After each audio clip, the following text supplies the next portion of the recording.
만난 10일째입니다. 윤석열은 아직도 자리에 있습니다. 막중한 책임감으로 57자 최고위원회의 시작하겠습니다. 먼저 허은하 대표님 모두 발언 듣겠습니다.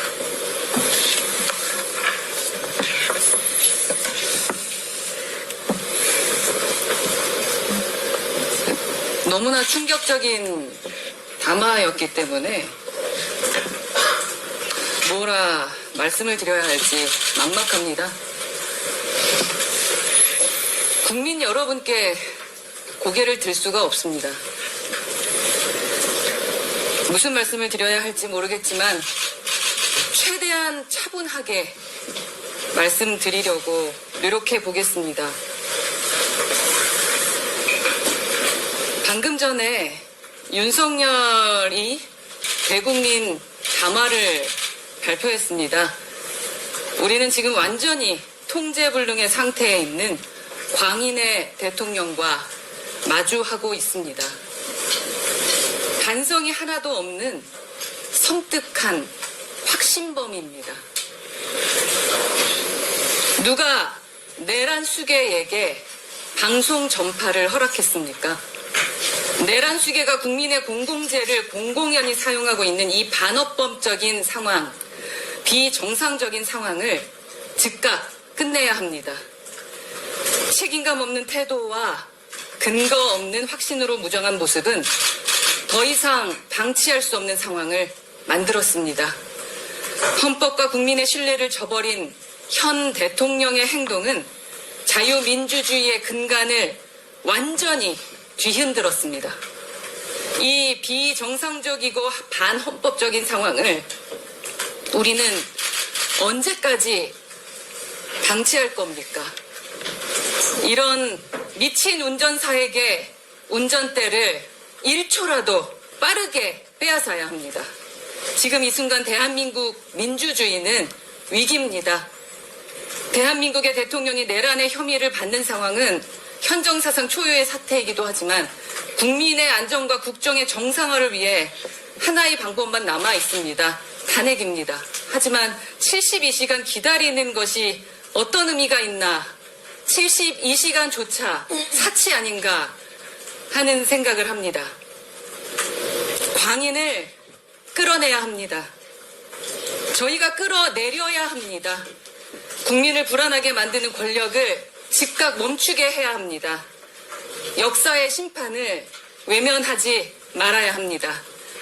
이번 탄핵이 단순한 정치적 판단이 아니라 대한민국 민주주의와 헌정 질서를 바로 세우는 역사적인 책무임을 분명히 해야 합니다. 만약 이번에도 내란의 범죄자를 단죄하지 못한다면 우리는 후손들 앞에서 두고두고 비겁자로 남게 될 겁니다. 국민의 목소리를 무겁게 받아들이고 또 국회는 헌법이 보장한 가장 빠른 시간 내에 탄핵소추 절차를 마무리해야 합니다. 존경하는 국민 여러분, 헌법이 보장한 가장 빠른 시간 내에 탄핵하겠습니다.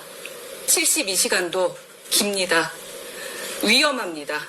광인을 1초라도 빨리 끌어내립시다. 이상입니다. 예, 원내대표 천하람입니다.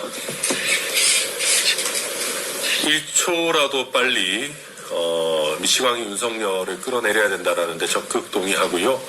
토요일까지 기다릴 필요가 없습니다. 오늘 최대한 이른 시간에 탄핵안을 보고하고 24시간 요건이 충족되는 즉각 내일 바로 탄핵안 표결을 하는 것이 필요하다고 생각합니다. 한동훈 대표까지 돌아선 마당에 굳이 더 기다릴 이유는 없어졌다라고 생각합니다. 참 대통령이 되기 전부터 미쳐 있었던 건지, 대통령이라는 자리가 윤석열을 미치광이로 만든 건지 참 정말 안타깝고 참담한 그런 상황입니다. 지금 탄핵도 최대한 조속하게 처리해야 되고, 이 정도 상황이라면은 최대한 신속하게 구속해서 정말 치료를 받도록 해야 되는 그런 상황이 아닌가 싶습니다. 구속 상태에서 빠른 치료가 좀 필요하다라고 보여집니다. 그리고 너무 많은 거짓말과 너무 많은 모순, 헛소리들이 담화에 담겨 있어서 다 이야기하기는 어렵지만 대표적인 거 몇 가지만 좀 바로잡겠습니다. 국회에 뭐 무슨 경비 목적으로 왔다고 이런 지금 온 국민이 생중계를 통해서 군인들이 창문을 깨면서까지 국회 본관에 침입하려고 하고 본회의장에 있던 국회의원들을 끌어내려고 대통령이 직접 지시했다는 복수의 증언까지 나오고 있는 상황에서 무슨 거짓말을 아직까지 하고 있는지 모르겠고요. 그리고 국회를 지키기 위한 것이었다면 애초에 포고령에 왜 국회의 정치 활동을 금한다라고 써놨습니까? 그거부터 말이 안 되는 거 아니겠습니까? 그리고 자꾸 내란 행위를 통치행위다, 사법부의 심사를 받을 수 없다라는 식으로 지금 자꾸 거짓말하고, 어제도 윤상현 의원을 포함해서 많은 사람들이 그런 얘기, 홍준표 시장 얘기하고, 아마도 윤석열이 자주 보는 유튜브 세계관에서 그런 얘기들 자꾸 하는 것 같은데요. 실제 판례 문구는 그렇습니다.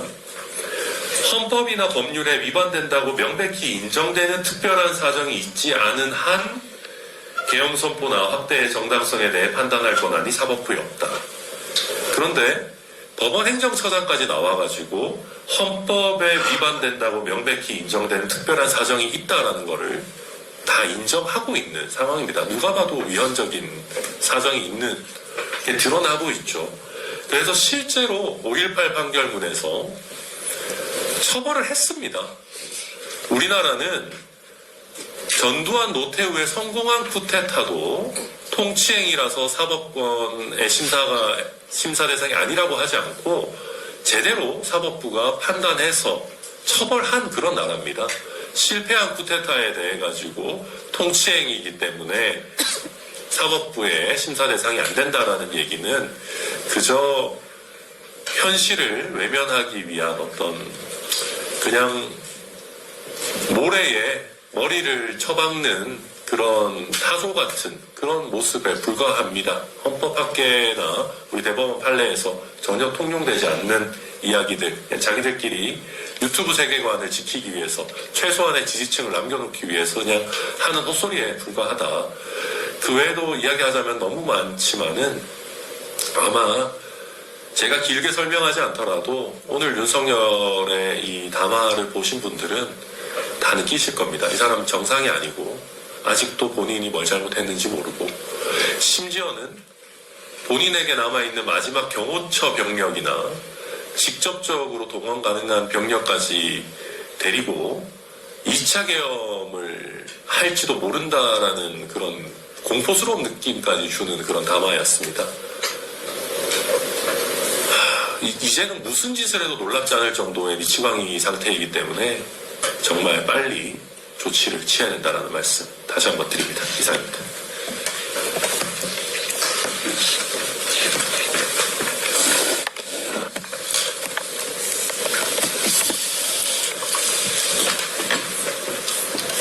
제가 최고위원이 되고 난 뒤에 그 준비되지 않은 모두 발언을 한 적이 한 번도 없습니다. 근데 오늘은 도저히 준비해온 말을 하기가 힘들고 제가 오늘 그 대통령의 담화를 지켜보면서 느낀 점을 좀 말씀드려야 될 것 같습니다. 대통령 담화를 우리 지도부와 함께 지켜보면서 한마디도 말이 없었습니다. 그 긴 시간 동안 전부 다 얼굴이 상기되고 그냥 한숨과 탄식만 계속 터져 나오는 모습을 보면서 우리도 이 정도인데 우리 국민들은 오죽하겠냐 이런 마음이 먼저 들어서 참 우리 국민들이 너무 가엾다는 생각이 들었습니다. 저분에 대해서 오늘 담화할 때 혹시 하야 얘기가 나오지 않을까라고 우리가 기대하고 들었는데 많은 국민들도 그렇게 들었을 거라고 생각합니다. 근데 전혀 그분의 정신세계와 우리의 이 보편적인 그 생각의 기준이 너무 큰 차이가 있다는 것을 다시 한번 확인했고요. 그래서 제가 네이버에 한번 찾아봤습니다. 망상, 환청, 와해된 언어, 와해된 행동, 정서적 분마 등의 정상을 보이고 예후가 좋지 않아서 만성적인 결과를 보여 환자나 가족들에게 상당한 고통을 준다. 그래서 조기 진단과 치료에 적극적인 관심이 필요한 질환이다.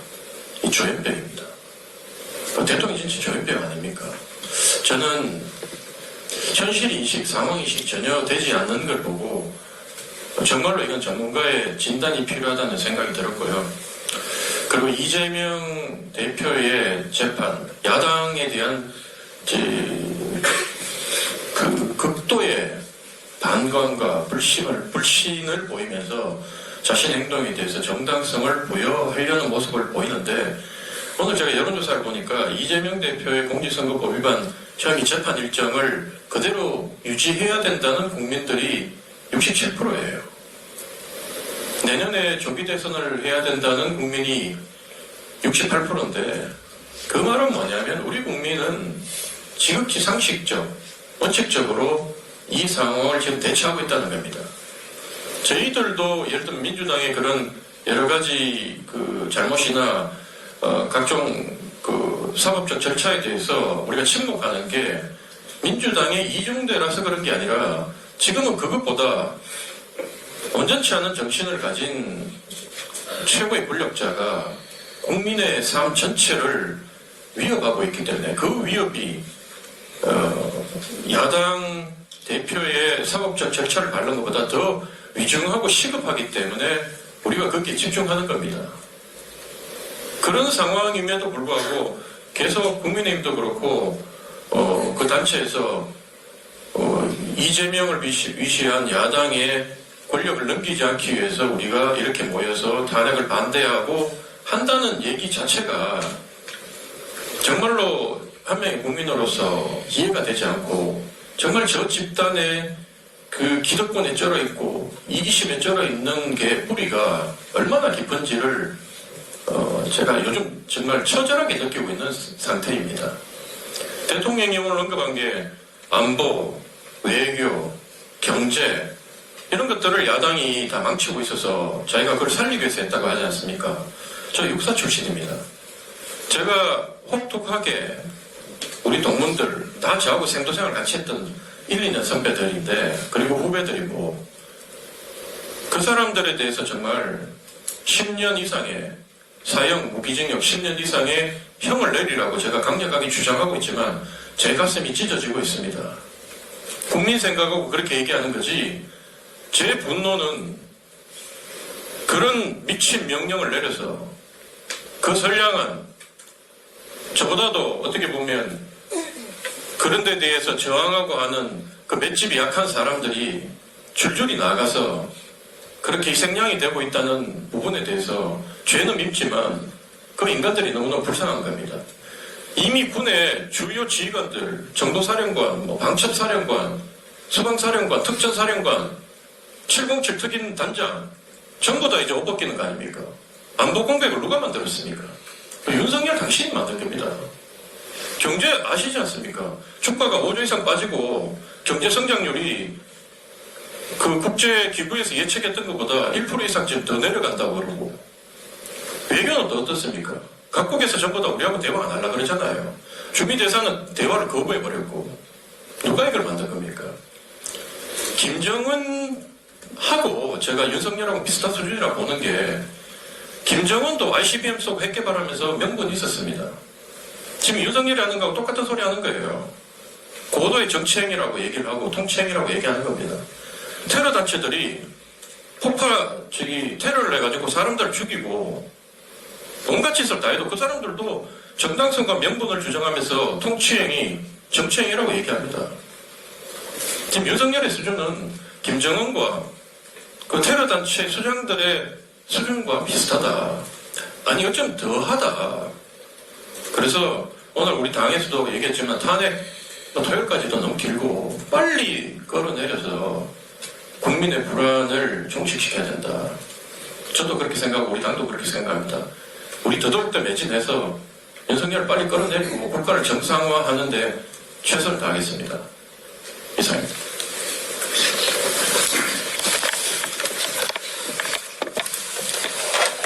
예, 개혁신당 최고위원 전성현입니다. 방금 윤석열 대국민 담화를 보고 구구 유튜버인 줄 알았습니다. 윤석열은 그냥 미치광이, 반공론자, 뉴라이트, 부정선거론자입니다. 혼나야 할 사람이 호통치는 모습을 보고 경악했습니다. 경제는 코로나 쇼크 때로 향하고 있고 계엄 쇼크가 언제 끝날지 미지수입니다. 왜냐하면 민주주의 근간이 흔들렸기 때문입니다. 해외 신뢰도도 떨어졌습니다. 한 외신은 민주주의 취약국가로 대한민국을 새롭게 꼽았습니다. 대한민국 정치는 군사정권을 극복했고 박근혜 탄핵을 이후로 성과 악의 대결에서 정책 방향성 대결로 가는 길이었습니다. 그 사이에서 기득권 정치가 되고 포퓰리즘 정치가 되는 것을 그간 우리가 꼬집어 왔었는데 이번 실패한 계엄을 통해 정치 구조가 다시 성과 악의 대결로 되어버렸습니다. 이것은 윤석열 탄핵과 별개로 대한민국 민주주의의 큰 퇴행입니다.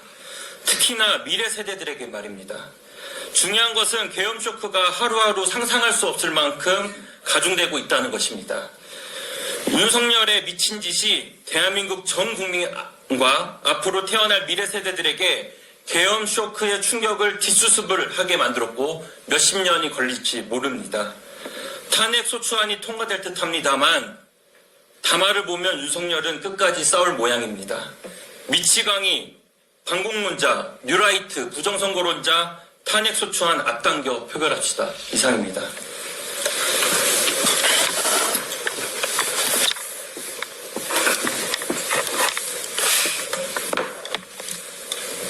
이주영입니다. 난세지 영웅. 난세에 나타난 영웅은 결국 우리 국민들이었습니다. 2024년 12월 3일 밤 국회가 봉쇄되었습니다. 특별할 것 없던 하루를 평화롭게 보내고 가족들과 하루를 마무리하던 시간이었습니다.